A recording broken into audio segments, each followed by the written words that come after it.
زکوٰۃ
ہمیں اللہ نے کیا کیا ہے کہ یہ تقسیم دیں گے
سلام دینے کی اجازت ملے گی.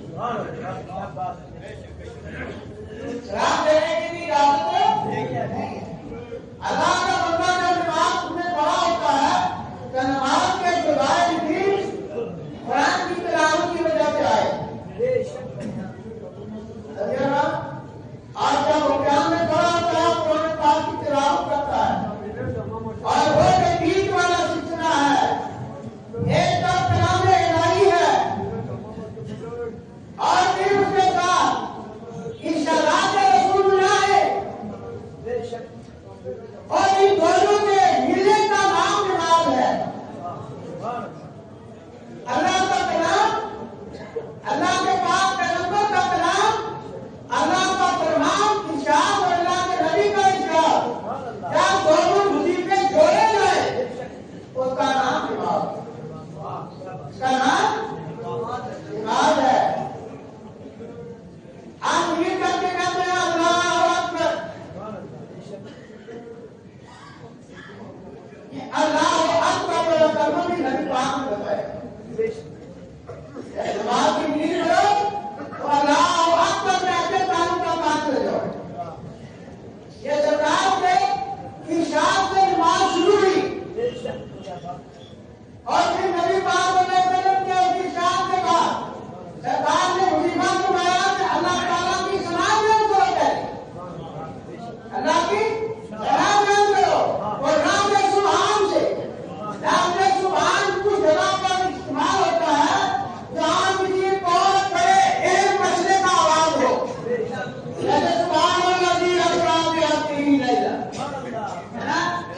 سبحان اللہ پورا وہاں بولا جاتا ہے جہاں کسی بہت بڑے معاملے کو، بہت بڑے مسئلے کو شروع کیا جائے. بولا کہ سبحان سے شروع کیا تھا. اللہ کے پاک بندے نے فرمایا اللہ کی بارگاہ میں آئے ہو، آپ اس کے ہاتھ سے قرآن شروع کرو گے، کافی کچھ پڑھو گے، مگر آغاز میں سبحان اللہ سے شروع کرنا. کیا کرنا ہے؟ کیا کوئی بہت اچھی چیز ہے جو علماء کرتے ہیں تمہیں کوئی پیارا جملہ لگے تو سبحان اللہ. کہتے ہیں نا یہ سبحان اللہ میں نام نماز کا آواز کو بھی ہوا تکبیر کریمہ کے بعد ثنا سے سبحان اللہم، یا اس میں کہا اللہم سبحانک. کیا تھا؟ اللہم سبحانک، اللہ پاک ہے تیری بات. مگر حسن کلام کے لیے اللہ تبارک و تعالیٰ کے پاک پیغمبر نے ہمیں اللہم سے نہیں شروع کروایا بلکہ سبحان سے شروع کیا. اور سبحانک اللہم کہ رب سبحانک کا الگ ہے، اللہم الگ. واضح ہاتھ دے گا سمجھے تو کہتے ہیں رب سبحانک اللہ، رب الحمدللہ، رب اللہ اکبر.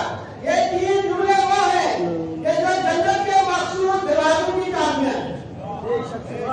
کہتے ہیں کہ جن کا ان تینوں جملوں کا وظیفہ ہو گیا وہ اللہ تبارک و تعالیٰ کے علم سے، اللہ کے کرم سے جنت کے جس دروازے سے داخل ہونا چاہے گا. اور پیارے آقا صلی اللہ علیہ وسلم نے محبت کے لیے فرمایا، یہ اس کو علماء کرام نے محدثین نے تیسرا کلمہ بھی لکھا سبحان اللہ محمد ہے، سبحان اللہ الحمدللہ ولا الہ الا اللہ واللہ اکبر. یہ جملے چاروں ثابت کیے، سبحان اللہ بھی، الحمدللہ بھی، اللہ اکبر بھی اور پھر ولا حول ولا قوت الا باللہ.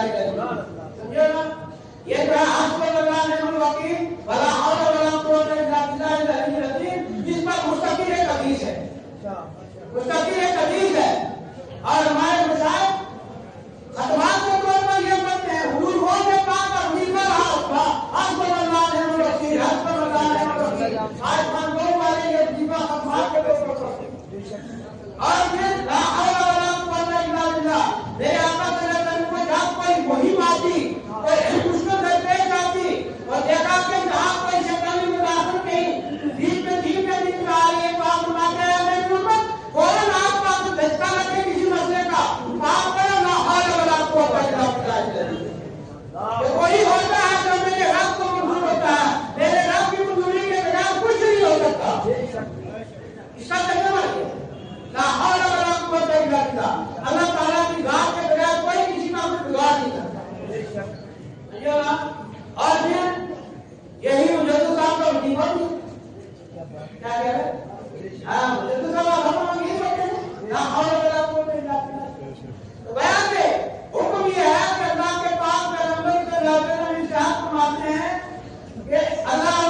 و تعالیٰ نے ہمیں نماز عطا فرمائی اور نماز کا آغاز کیا ہوا تھا اور سبحان اللہ سے ہوا اور جب آغاز ہو گیا سبحان اللہ سے تو حکم ہوا کہ آپ اللہ سبحانہ تعالیٰ کا قرآن کرو اور جب قرآن کرو تو اس کے آغاز میں فرمایا اذا قرئ القرآن اذا قرأت القرآن فاستعذ باللہ جب قرآن شروع کرو تو اعوذ باللہ سے شروع اعوذ باللہ سے شروع کرو اور پھر اس کے بعد اعوذ باللہ کے بعد تلاوت کرنی ہے تو پھر بسم اللہ سے شروع کرو اور اگر شروع سے پڑھنی ہے تو ہاتھ میں بسم اللہ سے پڑھو اور جب آغاز تلاوت کا کرو تو پہلے اعوذ باللہ پڑھو پھر بسم اللہ پڑھو پھر تلاوت کرو اس لیے نمازی کو حکم ہے کہ سبحان اللہ پورا پڑھنے کے بعد اعوذ باللہ پڑھنا ہے پھر بسم اللہ پڑھنا ہے اور پھر تلاوت شروع کرنی ہے البتہ یہ دونوں چیزیں جیسے نہیں پڑھنی ہے آہستہ پڑھنی ہے اور جاری نماز کے اندر الحمد سے بلند آواز شروع کرنی ہے الحمد سے بلند آواز شروع کرنی ہے قرآن پاک پڑھنا اور اللہ تبارک و تعالیٰ کی حضوری ہوتی ہے جب تک نمازی سلام دیتا تب تک وہ اللہ سے ہم کلام ہے اللہ سے ہم کلام ہے اور اسی کا نام ہے الصلاۃ معراج المومنین نماز مومنوں کی معراج ہے لفظ معراج کا ترجمہ ہے کہ جب خالق اور مخلوق کا ملاپ ہے خالق اور مخلوق کا ملاپ ہو جائے اس کو معراج کہا گیا معراج عروج سے بنا ہے معراج سے بنا عروج سے بنا ہے ایک بندہ اپنی منزل اتنی عروج پر لے جاتا ہے کہ وہ اپنے رب سے ہاتھ ملا ہوتا ہے اے آقا صلی اللہ علیہ وسلم کو معراج عطا ہوئی اور میرے آقا کے وسیلے سے ہر ایمان والے کو جن رات میں 5 مرتبہ معراج کا مقام عطا کیا اور اسی نسبت کے ساتھ میرے آقا صلی اللہ علیہ وسلم حدیث پاک میں فرماتے ہیں کہ اے بندے اللہ تبارک و تعالیٰ کی جب نماز پڑھے تو اس وقت یہ تصور کر کے میں اپنے رب کو دیکھ رہا ہوں میں اپنے رب کو دیکھ رہا ہوں یہ جملہ ایسا ہے کہ جس کے پیچھے بڑے پردے ہیں اور یہ پردے بڑے بڑے علماء نے حل نہیں کیے اور وہ لوگ جو صاحب معرفت تھے جنہیں قرآن پاک میں علیہ کہا قرآن پاک کے جو انداز ہے بیان ہے میں ایک چیز تو ہے جو صرف ظاہری جو پڑھ گئے ظاہری پڑھ گئے مگر معرفت کا مقام